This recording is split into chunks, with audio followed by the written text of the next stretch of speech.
책이 말이죠. 책이 나온 게 지난 1월 31일이었습니다. 예, 그죠? 그때는 이제 현직 검사장이었는데 예, 그 사이에 정치인으로 변신을 하셨고 예, 당선인이 되셨습니다. 예, 근데 사실 우리가 이제 인생을 살다 보면 이 길로 갈까 저 길로 갈까 정말 중요한 선택을 해야 될 때가 있는데 정치인 한번 해보자. 어떤 마음으로 그렇게 작심하셨어요? 제가 여러 번 말씀을 드리긴 했지만 저는 기본적으로 정치 이런 거 잘 맞지 않는다고 생각했습니다. 네. 그래서 제가 유튜브나 방송에 나가서 저는 김건희 특검을 하고 싶다. 네. 이걸 특검으로 지명된다면 음. 소명으로 알고 결코 피하지 않겠다고 여러 번 말씀드렸고요. 네. 근데 김건희 특검법이 거부가 되고 음. 저는 또 김건희 특검법이 재의결도 어렵다고 봤습니다. 아. 왜냐하면 그게 검찰 캐비넷이랑 있잖아요. 그렇다고 보고 결국 재의결도 어렵게 됐고 그러던 중에 제가 올해 1월 달에 네. 이태원 참사 특별법이 거부되는 걸 보고 정말 인간적으로 이럴 수 있냐. 왜냐하면 이태원 참사 특별법이라는 게 부모들이 네.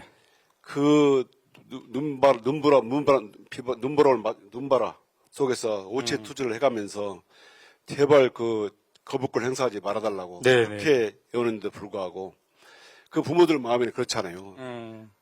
어떻게는 내 자식이 왜 죽었는지 네. 그 이유는 알좀 알자고 특별법을 통과시켜달라고 했는데 그걸 거부하는 걸 보고 이건 도저히 사람이 할 짓이 아니다 네네네. 싶어서요.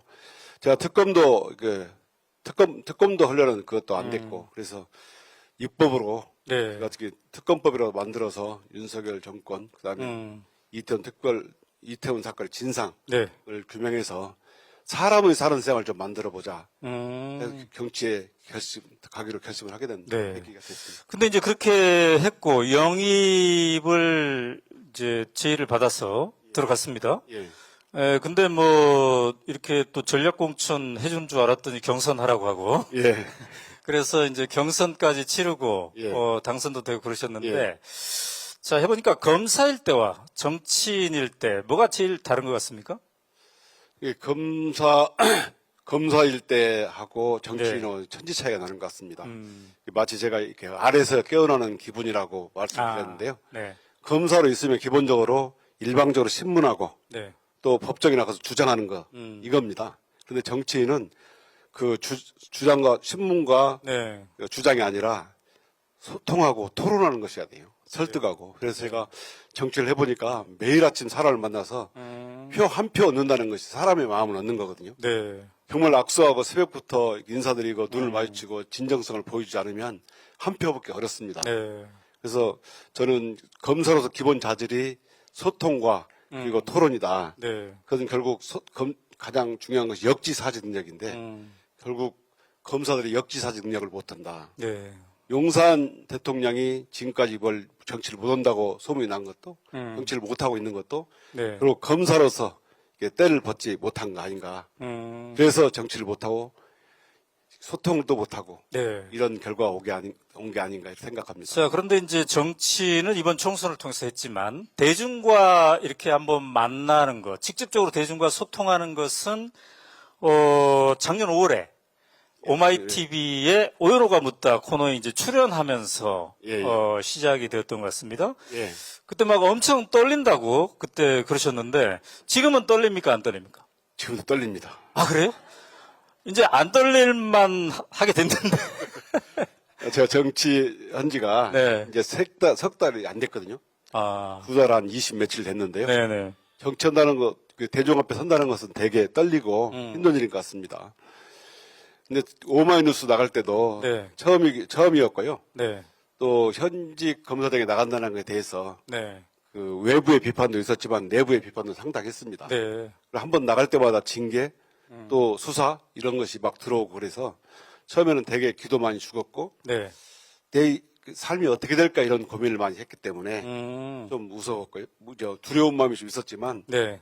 이제 재판 수사가 여러 개 한 건이 아니고 몇 건 늘어다 보니까 네네. 죽일 때면 죽여라고 이제 덤비게 되고 약간 사람이 독하게 되는 측면이 있어요. 아, 그래요. 근데 대마에 나갈 때도 이제는 이제 두려워지 네. 말고 결연하게 맞서보자 네. 이렇게 결심을 할 때 그래요. 오마에 나가게 됐습니다. 그러니까 이제 네, 박수 한번 치시고 감사합니다. 그러니까 1년 전이에요. 오마이TV에 나올 때. 근데 그때는 하도 떨린다고 그러셔가지고 녹화를 했습니다. 예, 그리고 질문할 때도 이틀 전에 질문지를 달라고 하셨는데 오늘은 말이죠. 4시간 전까지 아무 연락이 없었습니다. 그만큼 이제 단련이 되었다는 얘기죠. 그것도 있지만 바빠서요. 최상병 특검법이 거부되고 네. 현장에 가서 저희가 네. 그 특검 거부권을 거부한다. 음. 이걸 현장에서 하고 있었기 때문에 네. 미처 이거를 또 신경 쓸 열이. 그래요.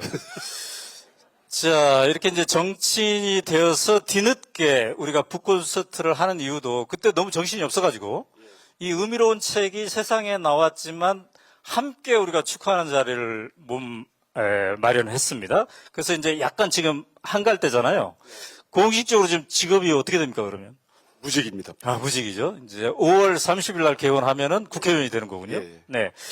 자, 그래서 이 의미로운 자리를 축하해주기 위해서 여러분들이 연락을 해오기도 하고 직접 참여도 하셨는데, 이재명 대표께서 축전을 아주 예쁘게 이렇게 화면에 한번 보여주시겠어요? 예, 이렇게 나옵니다. 네.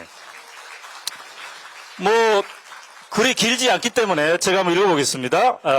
여러분 반갑습니다. 더불어민주당 대표 이재명입니다. 이성윤 당선자의 그것은 쿠데타였다 북 콘서트를 진심으로 축하합니다.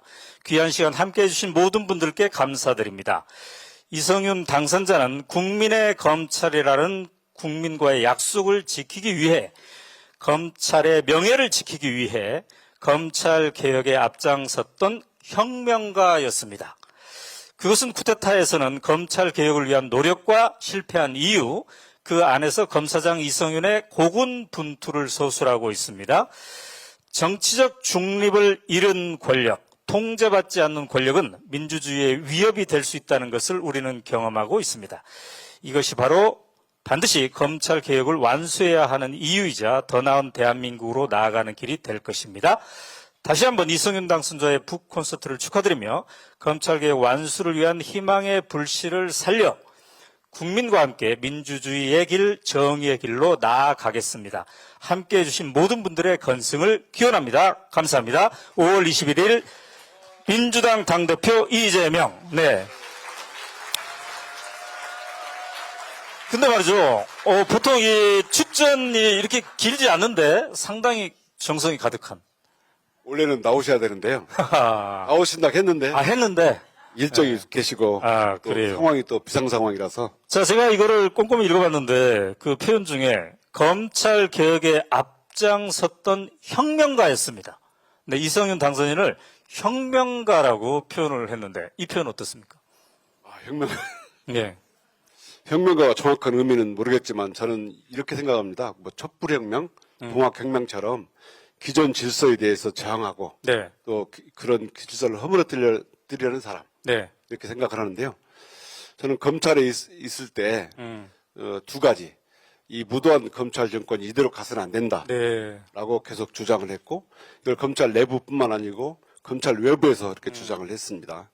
두 번째는 검찰에도 이제는 검찰 상명하복이 문화가 있긴 하지만 네. 할 말을 할 수 있는 분위기를 만들어야 된다. 어떠한 징계가 오더라도 윤석열 대통령 전 검사도 비판하고 네. 또 내부에서도 무도한 윤석열 사단에 대해서 비판하고 이런 분위기를 만들어야 된다. 이런 것이 혁명가적인 측면이 있었다고 사람들이 평가하는 거 봅니다. 네. 다만 저는 이제 혁명가라는 평가보다는 정말 앞으로도 검찰을 제대로 개혁해서 네. 국민의 품으로 돌려주라는 국민의 명령쯤으로 제가 이해하고 정말 마음에 새기겠습니다. 네.